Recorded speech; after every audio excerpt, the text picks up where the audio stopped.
ତେବେ ଏପ୍ରିଲ ମାସ 2 ତାରିଖ ଗୁରୁବାର ଅର୍ଥାତ୍ ଆଜି ଆଉ ଆଜିକାର ପାଣିପାଗ ଖବର ଆସିଯାଇଛି। ତେବେ ଟପ୍ ଲାଇନ୍ର ପ୍ରଭାବ ଜାରି ରହିଛି ଆଉ ଆସନ୍ତା 24 ଘଣ୍ଟା ମଧ୍ୟରେ ପ୍ରବଳ ବର୍ଷା ଝଡ଼ ପବନ ହେବା ନେଇ ଭୁବନେଶ୍ୱରସ୍ଥିତ ଆଞ୍ଚଳିକ ପାଣିପାଗ ବିଜ୍ଞାନ କେନ୍ଦ୍ର ପକ୍ଷରୁ ରାଜ୍ୟର 13ଟି ଜିଲ୍ଲାକୁ ସତର୍କ ସୂଚନା ଜାରି କରାଯାଇଛି। ତେବେ ଆସନ୍ତା 24 ଘଣ୍ଟା ମଧ୍ୟରେ ରାଜ୍ୟର ଯେଉଁ 13ଟି ଜିଲ୍ଲାଗୁଡ଼ିକୁ ସତର୍କ ସୂଚନା ଜାରି କରାଯାଇଛି ଉକ୍ତ ଜିଲ୍ଲାଗୁଡ଼ିକରେ ମଧ୍ୟମ ବର୍ଷା ଘଡ଼ଘଡ଼ି ବିଜୁଳି ସହିତ ଘଣ୍ଟା ପ୍ରତି 30ରୁ 40 କିଲୋମିଟର ବେଗରେ ପବନ ବୋହିବ। ତେଣୁକରି 13ଟି ଜିଲ୍ଲାକୁ ସତର୍କ ସୂଚନା ଜାରି କରିଛି ପାଣିପାଗ ବିଭାଗ। ତେବେ କେଉଁ 13ଟି ଜିଲ୍ଲାଗୁଡ଼ିକରେ ବର୍ଷା ବିଜୁଳି ହେବ ଆଉ କେଉଁ ସବୁ ଜିଲ୍ଲାଗୁଡ଼ିକରେ ଗରମ ଗୁଳୁଗୁଳି ପାଇଁ ୟେଲୋ ୱାର୍ଣ୍ଣିଂ ଜାରି କରାଯାଇଛି ସେସବୁର ସମ୍ପୂର୍ଣ୍ଣ ପାଣିପାଗର ଅପଡେଟ୍ ଖବରଟି ଜାଣିବା ପାଇଁ ଭିଡ଼ିଓଟିକୁ ଶେଷ ପର୍ଯ୍ୟନ୍ତ ନିଶ୍ଚିତ ଦେଖନ୍ତୁ।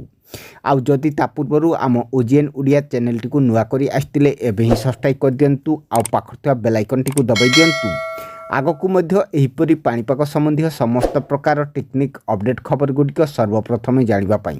ତେବେ ରାଜ୍ୟରେ ବର୍ତ୍ତମାନ ଏକ ଟପ୍ ଲାଇନ୍ ପୂର୍ବ ବିହାରରୁ ଉତ୍ତର ମଧ୍ୟ ମହାରାଷ୍ଟ୍ର ପର୍ଯ୍ୟନ୍ତ ଝାଡ଼ଖଣ୍ଡ ଉତ୍ତର ଛତିଶଗଡ଼ ଏବଂ ମଧ୍ୟପ୍ରଦେଶ ଦେଇ ସମୁଦ୍ର ପତନଠାରୁ 0.9 କିଲୋମିଟର ଉଚ୍ଚରେ ରହିଛି। ଆଉ ଏହାର ପ୍ରଭାବରେ ରାଜ୍ୟର 13ଟି ଜିଲ୍ଲାରେ ପ୍ରବଳ ବର୍ଷା ହେବ ଆଉ କେଉଁ ସବୁ 3ଟି ଜିଲ୍ଲାଗୁଡ଼ିକରେ ପ୍ରବଳ ଗରମ ଗୁଳୁଗୁଳି ଜାରି ରହିବ।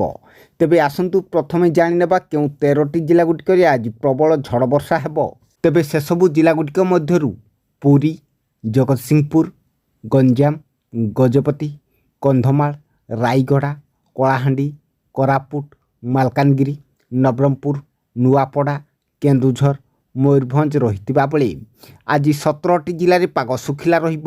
ଆଉ ସେସବୁ ଜିଲ୍ଲାଗୁଡ଼ିକ ହେଉଛି ବାଲେଶ୍ୱର, ଭଦ୍ରକ, ଯାଜପୁର, କେନ୍ଦ୍ରାପଡ଼ା, କଟକ, ଖୋର୍ଦ୍ଧା, ଢେଙ୍କାନାଳ, ନୟାଗଡ଼, ଅନୁଗୁଳ, ଦେବଗଡ଼, ସୁନ୍ଦରଗଡ଼, ଝାରସୁଗୁଡ଼ା, ସମ୍ବଲପୁର, ବରଗଡ଼, ସୋନପୁର, ବୌଦ୍ଧ, ବଲାଙ୍ଗୀର ରହିଥିବା ବେଳେ ଗଜପତି, ଗଞ୍ଜାମ, ପୁରୀ ଏହି 3ଟି ଜିଲ୍ଲାରେ ପ୍ରବଳ ଗ୍ରୀଷ୍ମ ପ୍ରଭାବ ହେବାର ସମ୍ଭାବନା ରହିଥିବାରୁ ୟେଲୋ ୱାର୍ଣ୍ଣିଂ ଜାରି କରିଛି ପାଣିପାଗ ବିଭାଗ।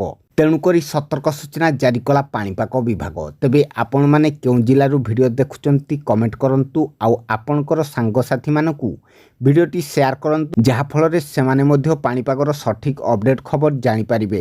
ରହୁଛି ଜୟ ଜଗନ୍ନାଥ।